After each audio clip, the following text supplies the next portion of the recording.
On this historic day, it is Assemblymember Wallace that notices the absence of a quorum.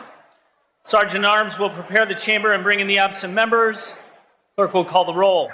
Addis, Agriacuri, Aarons, Alanis, Alvarez, Arambula, Avila Farias, Baines, Bauer-Cahan, Bennett, Berman, Berner, Bonta, Bryan, Calderon, Caloza, Carrillo, Castillo, Chin, Connolly, Davies, DeMaio, Dixon, El Hawari, Ellis, Flora, Fong, Gabriel, Gallagher, Garcia, Gibson, Jeff Gonzalez, Mark Gonzalez, Hadwick, Haney, Harbedian, Hart, Hoover, Irwin, Jackson, Johnson, Cora, Krell, Lackey, Lee, Lowenthal, Macedo, McKinner, Mersucci, Quinn, Ortega,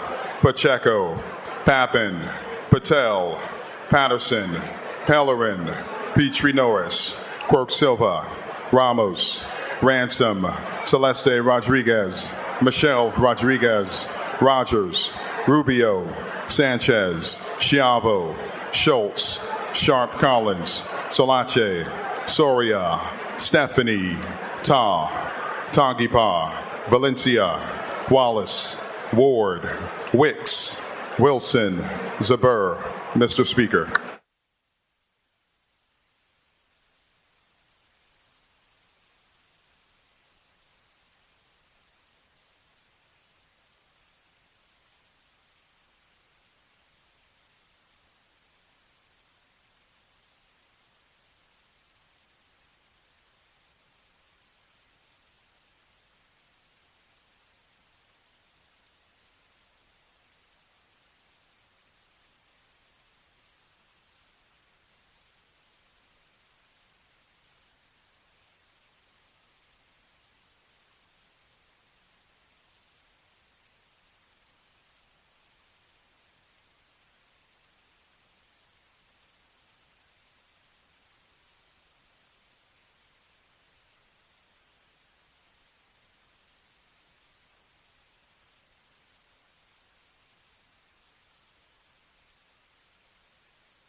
Members and guests, welcome.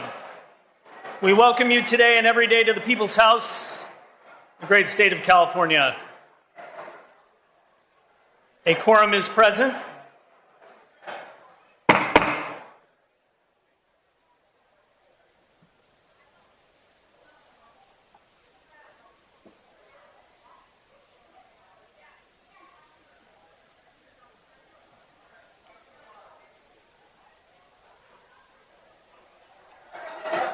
Thank you, members.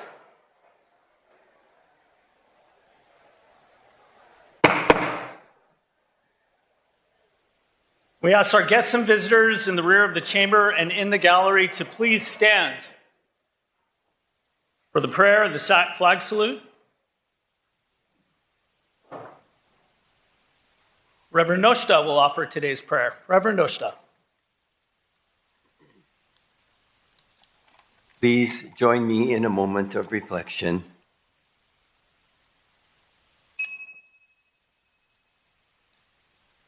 It is interesting, Confucius said, one who wishes to teach or to lead others should play music for 4 hours a day. It is also said that the historical Buddha would engage in solitary meditation for 4 hours a day. And also interestingly, the late Archbishop Desmond Tutu would begin each day with 4 hours of prayer. Whether it is playing music, meditating, or with prayer, these spiritual teachers encouraged the need to engage in calming self-reflection to help remain centered. In trying to play music, we naturally reflect on how we feel. It is impossible to play when we are angry or preoccupied. So too is it impossible to meditate or pray when we are upset, distracted, or unfocused. The greater the responsibilities of leadership, the more there is a need for deep and quiet reflection in each day. Remembering again the humility it takes to truly lead, let us all embrace our responsibilities of leadership with daily self-reflection. Whether it is with music, meditation, or prayer, self-reflection can help keep us focused and undistracted as we continue to try to set the bar of leadership high.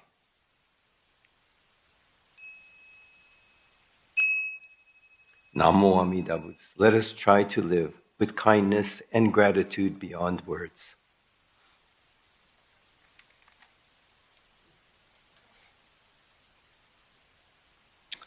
Members, we were all shocked and saddened to hear the news last week of the passing of Congressman Doug LaMalfa. He was a devoted public servant who will be deeply missed. We send our heartfelt condolences to his wife, Jill, his family, friends, colleagues. I ask that we observe a moment of silence for the Honorable Doug LaMalfa.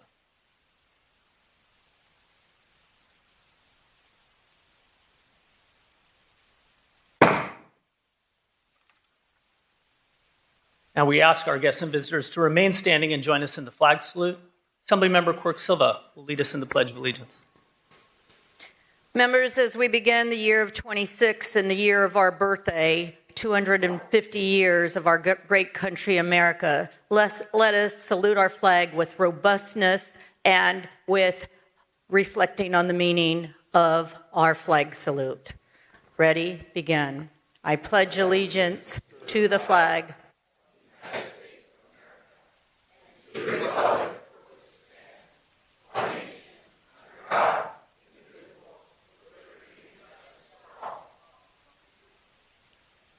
Without objection, let us recognize. Thank you.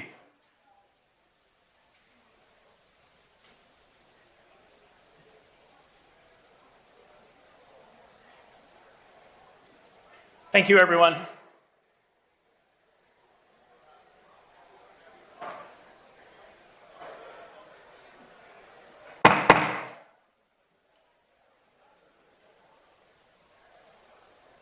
Thank you, everyone. Please take your seats. Quorum. Thank you, members. Let us recognize that we are on native land. We acknowledge that California's state capital sits on the ancestral homelands of the Miwok and the Nisenan people, where a monument stands on Capitol grounds in their honor. The broader Sacramento region comprises the ancestral homelands of the Miwok, the Nisenan, the Patwin, and the Southern Maidu people. Thank you, members. We recognize that all Native American peoples have a deep connection to the land and made significant contributions to California, the United States, and to the world.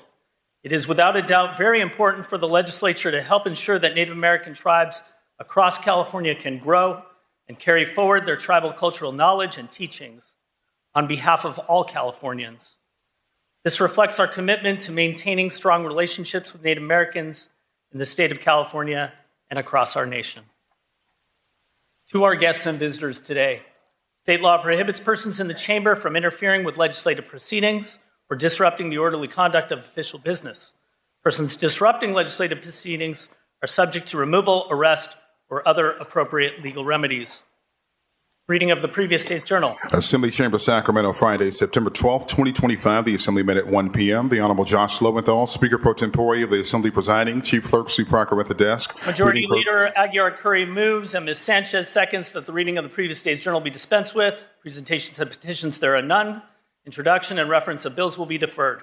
Reports of committees will be deemed read and amendments deemed adopted. Messages from the governor will be received in the joint convention. Messages from the Senate, there are none. Members, before we begin the joint convention, please clear your desks.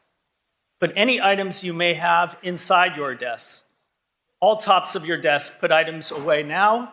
All flags, all drinks, off your desks.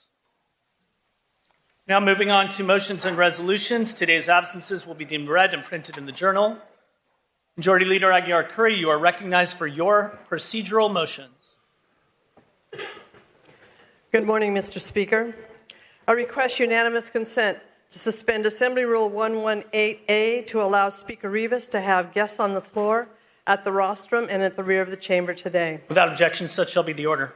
Pursuant to Assembly Rule 96, I request unanimous consent to re-refer AB 277 Alanis from the Human Services Committee to the Public Safety Committee and then back to the Human Services Committee. Without objection, such shall be the order. Pursuant to Assembly Rule 97, I move to re-refer File 81, AB 710 Irwin to the Utilities and Energy Commission.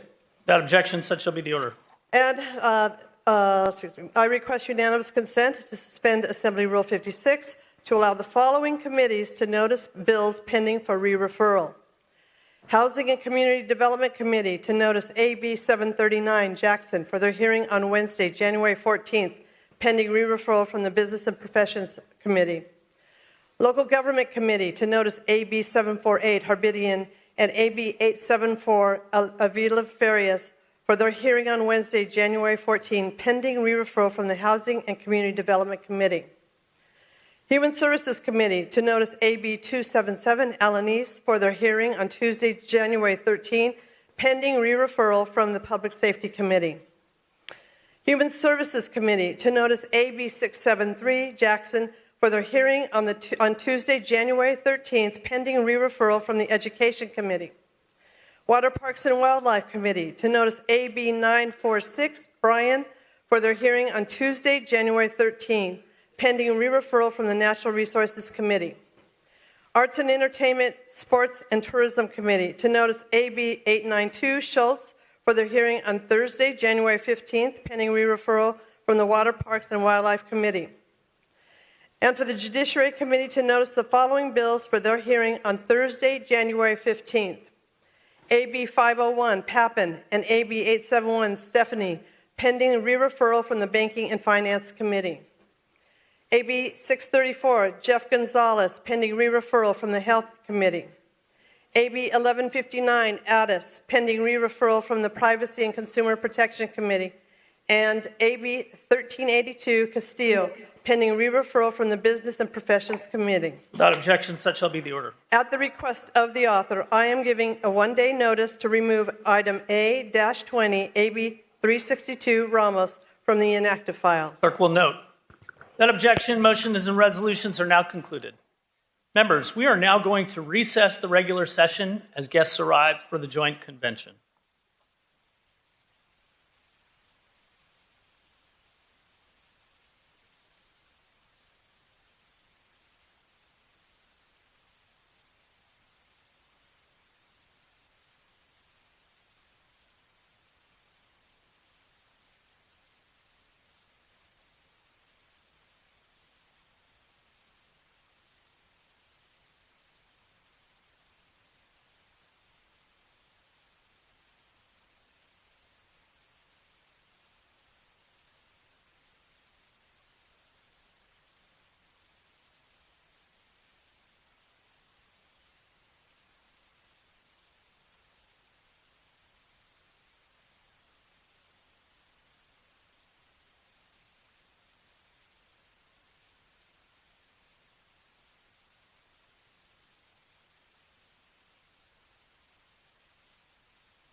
We will now convene the joint convention.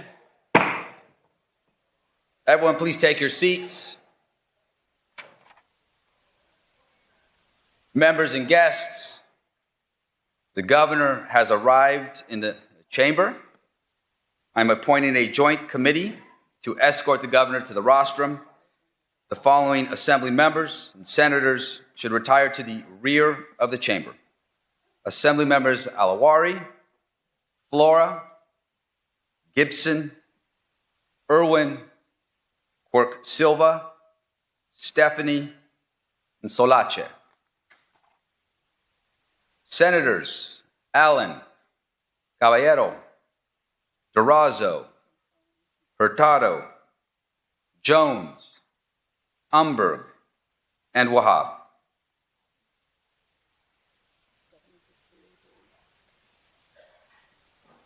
Members and guests, please welcome the 40th governor of the great state of California, the Honorable Gavin Newsom.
We have several honored guests with us today, so please join me in welcoming the first partner, Jennifer Siebel Newsom.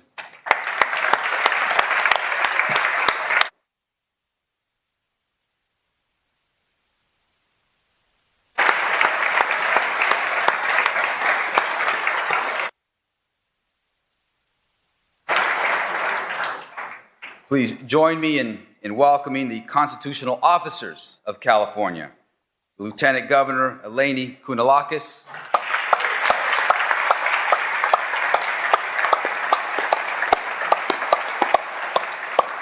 Secretary of State Shirley Weber,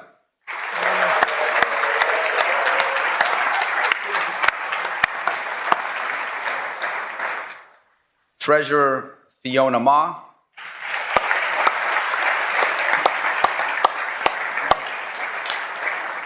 Attorney General Rob Bonta,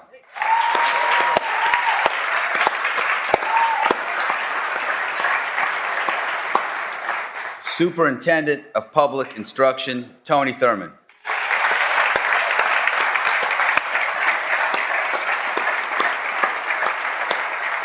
State Controller Malia Cohen,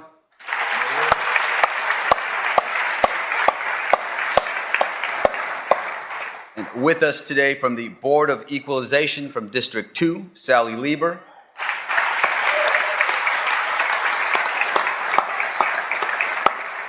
and from District 3, Tony Vasquez.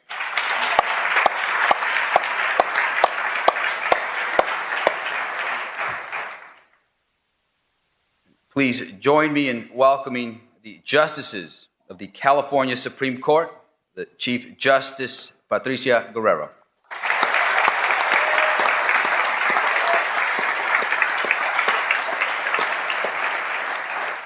Associate Justices Goodwin Liu,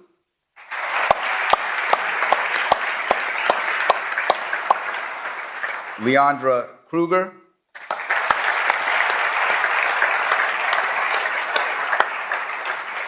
Joshua Groban,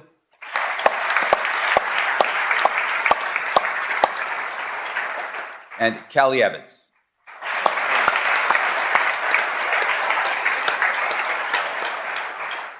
Also want to welcome our esteemed consular corps who are with us. And finally, welcome to all other distinguished public officials and special guests joining us this morning.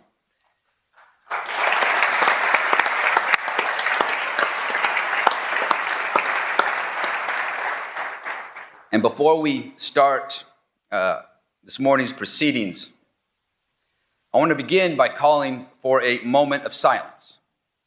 A moment of silence to honor Renee Nicole Good, a U.S. citizen murdered by ICE yesterday in Minneapolis, and for the countless immigrants who have been detained, who have been denied due process, and are being held without charge in deplorable conditions across our country.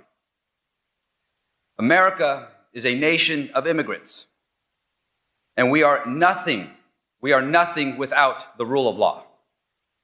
Please join me in honoring Ms. Renee Nicole Good and so many others suffering in these unprecedented times.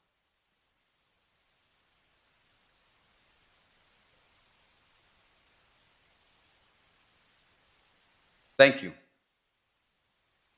And again, I want to welcome you all to this assembly chamber. I want to welcome the people of California who are listening and watching today. It is an honor to welcome our governor, Gavin Newsom, for his final State of the State address.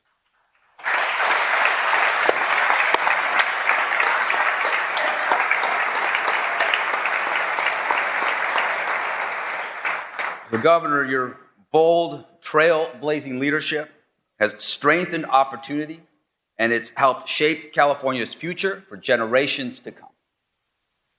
On behalf of everyone gathered in this chamber today, we extend our sincere gratitude.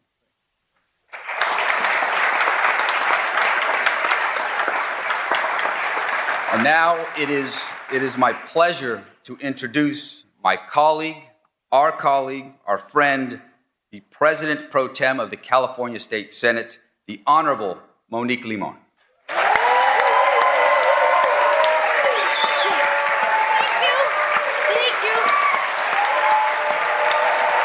Thank you.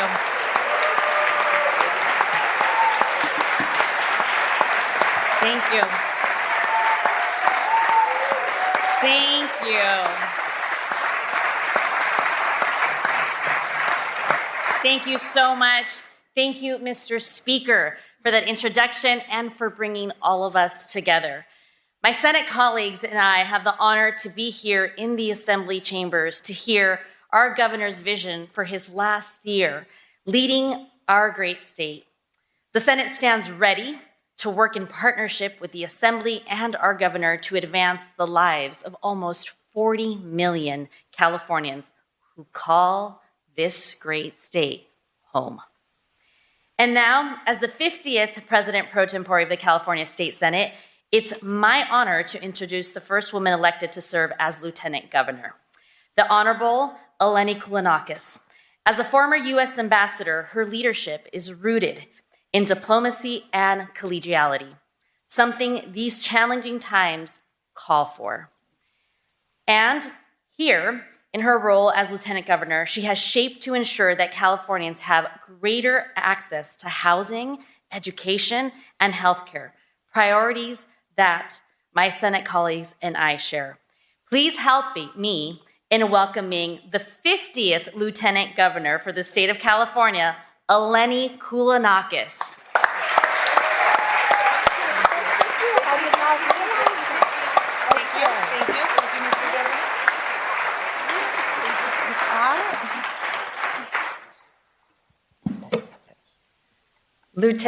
Mr. Speaker, Madam Pro Tem, members of the California Legislature, and all the guests with us today.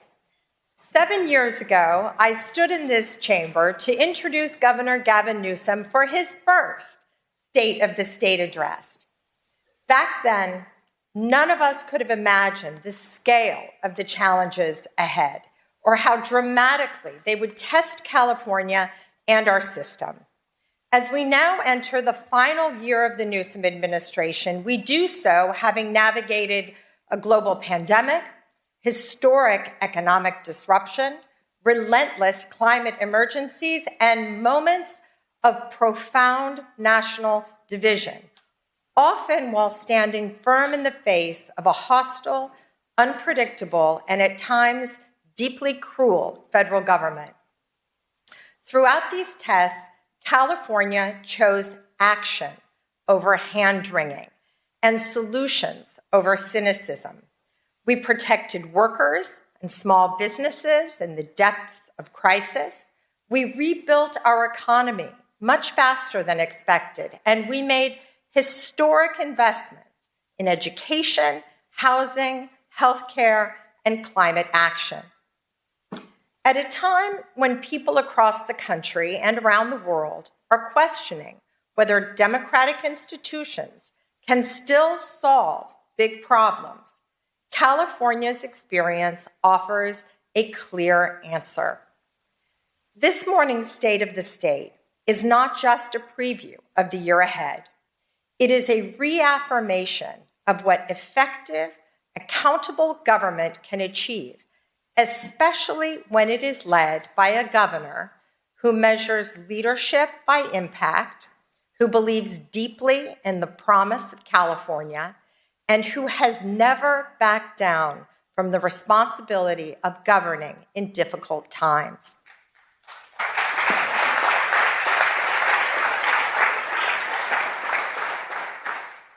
Governor, I'd like to also take this opportunity to thank you for the partnership you created between us and our offices. It is a rare accomplishment. And I am especially grateful for the trust you placed in me to serve as your representative for international affairs and trade. As a former United States ambassador and as the members of the Consular Corps here can attest, California's role on the global stage has never mattered more. The world is quite literally watching. Ladies and gentlemen, the 40th governor of the state of California, Gavin Newsom. What number am I? 40? I don't know. I don't remember. I don't even remember. 40? I don't even know. All right, Blanca. Thank you. Thank you, everybody. Thank you. Thank you, everybody. Thank you, Madam Lieutenant Governor. The Speaker, I'll pick up on your remarks to the person who should be given the State of the State based on your reaction, our new Senate Pro Tem. My gosh. What is that?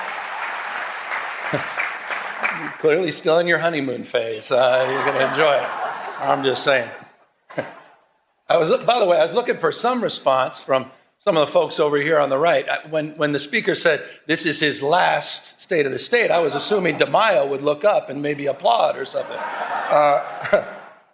So hopefully a few of them are shaking their head. They're looking forward to this. The sad thing for you, you're going to have to endure about 45 to 50 minutes of this. And I say endure because we're all in this together, including myself. The reason I've been back here in a few years is, as you know, I have no problem speaking. And perhaps, sometimes a little more long-windedly than people like. But when it comes to the written text, that has never served me well. I did a little children's book a few years back that sort of exposed the truth, the ugly truth about my challenges with reading. I'm not shy or, embarrassed about my 960 SAT score. But I am a little bit about my inability to read the written text. And so it's always been something that I have to work through and I'm confronting. And so I say that with grace. I say that with the humility that's at hand today. And I also say that in the spirit, as I said, of what the Speaker was saying. For some of you, it may have been a little jarring what he said. For others, it was more than appropriate. The stress that many of us are feeling, the stacking of stress in that journey the Lieutenant Governor is talking about over the last 7 years. And I don't think we've given ourselves the kind of grace that we deserve. We never had time to really reflect on everything we've been together. Last time I talked here was 2020. And all of a sudden, everything was virtual. And we came right out of that, and the social unrest, supply chains, inflation, all this stacking of stress. And so I'll try to reflect some of that in my comments today. I'll say things that may be piercing to some of you, but it's not intended to demean. It's not intended to divide. But I'm speaking from my heart. I'm saying what I think. Again, with the grace and humility to know that I am constantly a work in progress. I'm learning on this job, 7+ years in. Learning every single day, and proud in closing as I jump into the speech of all of you and all that I've learned from each and every one of you, each and every one of you, regardless of your politics, regardless of your faith, regardless of where you live and who you voted for. I just want to express gratitude to every single person in this chamber, to every single person that shaped who we are today and what this state represents, not just today, but tomorrow. But first,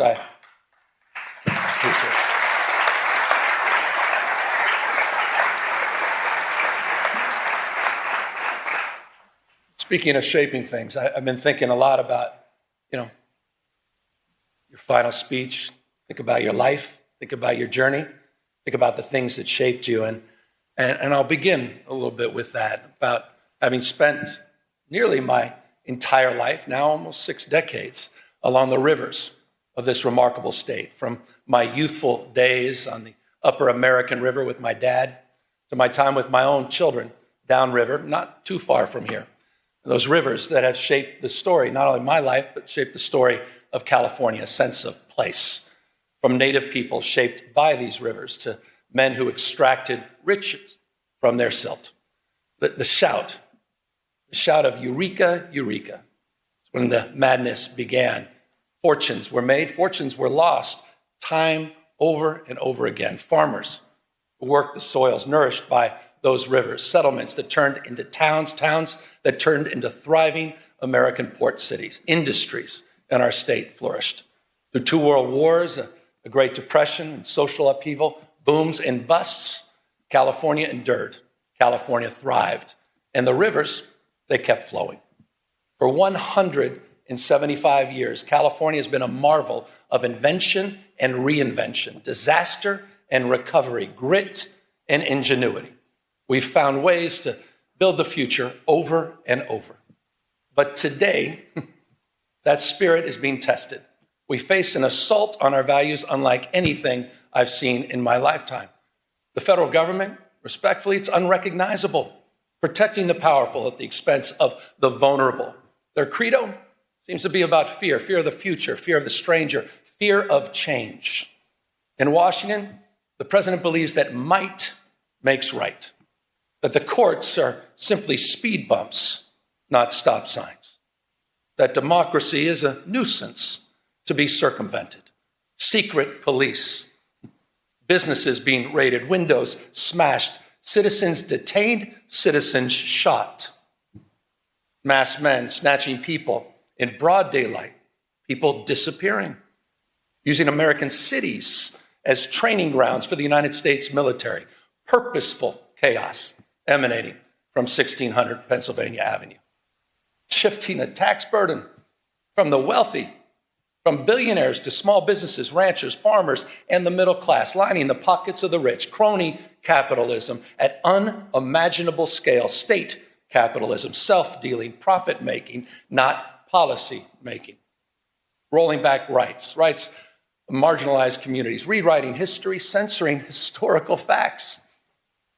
Their politics, some politics of some twisted nostalgia about restoring the dynamics of a bygone era. None of this is normal.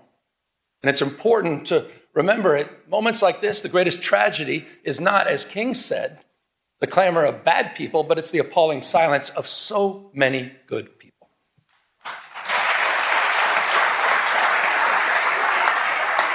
Not normal. But in California, we're not silent. You're not silent. You're not hunkering down. We're not retreating. We're a beacon. The state is providing a different narrative, an operational model, a policy blueprint for others to follow. This state, this people, this experiment in democracy belongs not to the past, but it belongs to the future. Expanding civil rights for all, opening doors for more people to pursue their dreams, dreams that are not exclusive, not to any one race, not to any one religion or class, standing up for traditional virtues, compassion, courage, and a commitment to something larger than our own self-interest, and asserting that no one, particularly the President of the United States, stands above the law.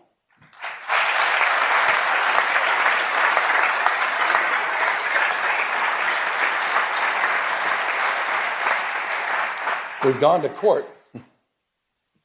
We've gone to court. We've gone to court to protect our people, pushing back against this executive overreach. 52 lawsuits have been filed, funded by you, by the way, in the special session that all of you led. And as a consequence, point of pride for our Attorney General, as a consequence,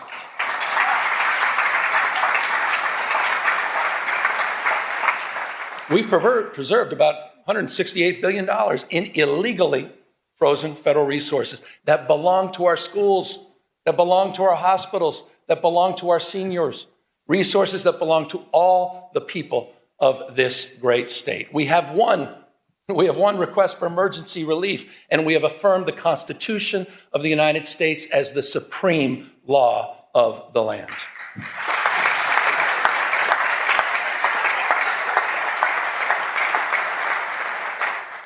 I say this with respect, but mindful. But Mr. President, You can't cut off critical food assistance for millions of people. You can't send the military into American cities without justification. And you cannot cruelly and illegally cut off funding for medical research, homeland security, or disaster response. That is wrong. That is wrong. And you have all stood up. You have all stood up. Our Attorney General has stood up. Our Speaker has stood up. Our Pro Tem has stood up. All of you, on behalf of all people in our state. Proud of that. You should be proud of that.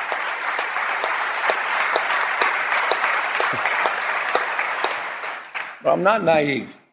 You know, if we're going to keep the faith for the California spirit, we got to do more than just resist what is wrong. We got to keep building what's right. We're not defined, we all know this, we're not defined by what we're against, we're defined by what we're for, opportunity and dignity and derangement syndrome. Look at this state to tear down, try to tack all our progress, but we know the truth. California's success is not by chance, it's by design. We've created the conditions where dreamers and doers and misfits and marvels with grit and ingenuity come to build the impossible. We became a destination for the world's first-round draft choices, the best and the brightest who come here from all over the world for riches and new beginnings. And I'm not just talking about the tech CEOs and the founders in Silicon Valley or the producers and writers in Hollywood. I'm talking about the mechanics in Modesto, the farm workers in Salinas, and the police officers in El Centro. That's what we do, first-round draft choices. No state, simply no state in America that contributes more, none, to the American greatness. No state builds more ladders to success or sees around more corners. The biggest manufacturing economy constructed here. The most productive agricultural economy grown here. 18%.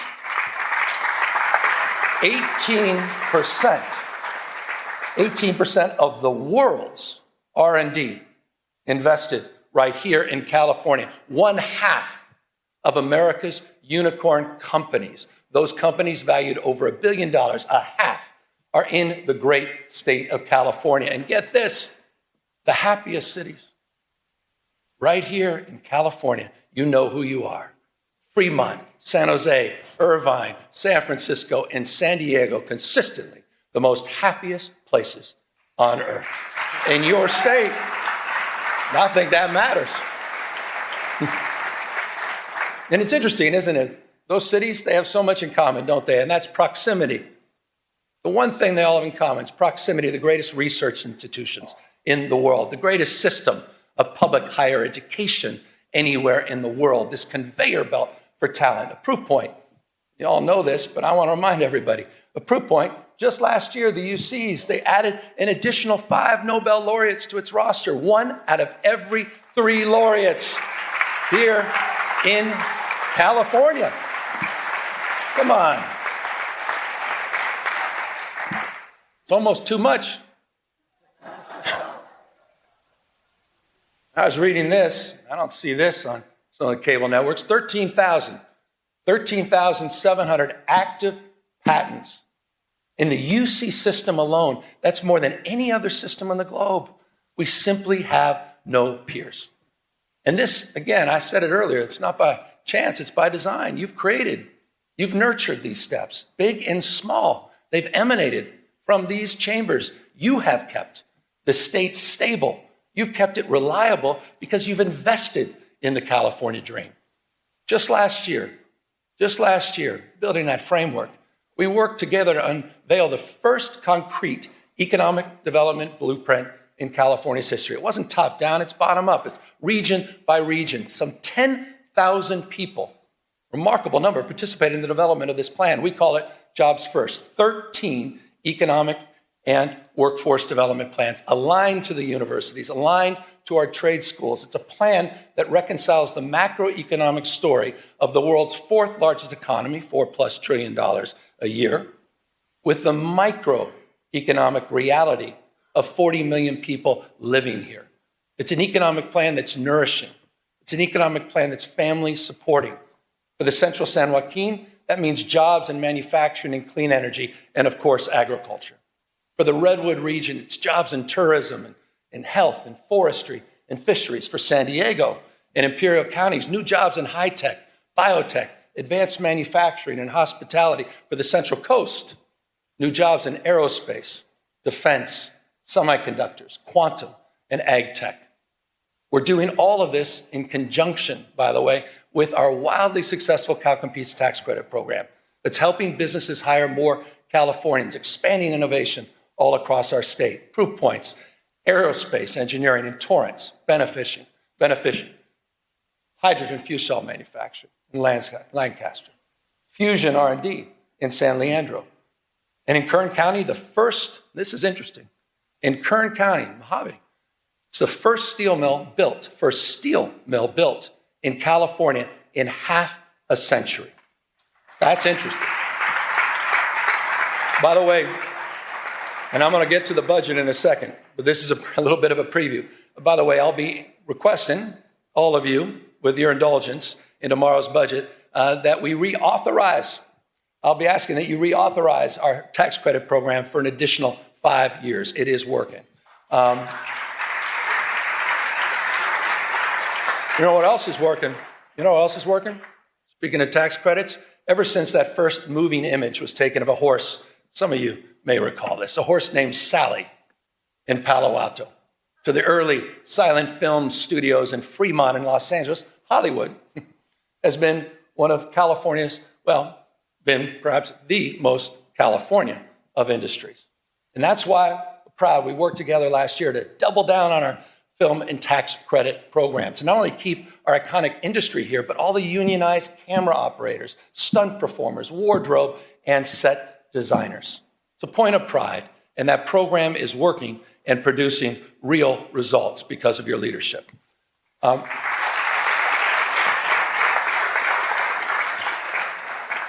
But as we support our proud past, we also need to make investments in our economic future. We're defining the next decade and beyond through robotics and fusion and space and quantum and artificial intelligence. And speaking of which, I understand it goes without saying that no technology holds more promise, also and more peril to jobs, our economy, to our way of life than artificial intelligence. Bottom line is the tech genie's out of the bottle. So the question is not whether change is happening, it is. The question is, what values will guide us into this new frontier? And that's a question you're answering, that we are answering. Last year, we worked together on landmark legislation to create the nation's first rules for responsible, ethical, and safe use of AI. Regulations that provide guardrails that balance risk and opportunity. This was a consensus effort and a template for the nation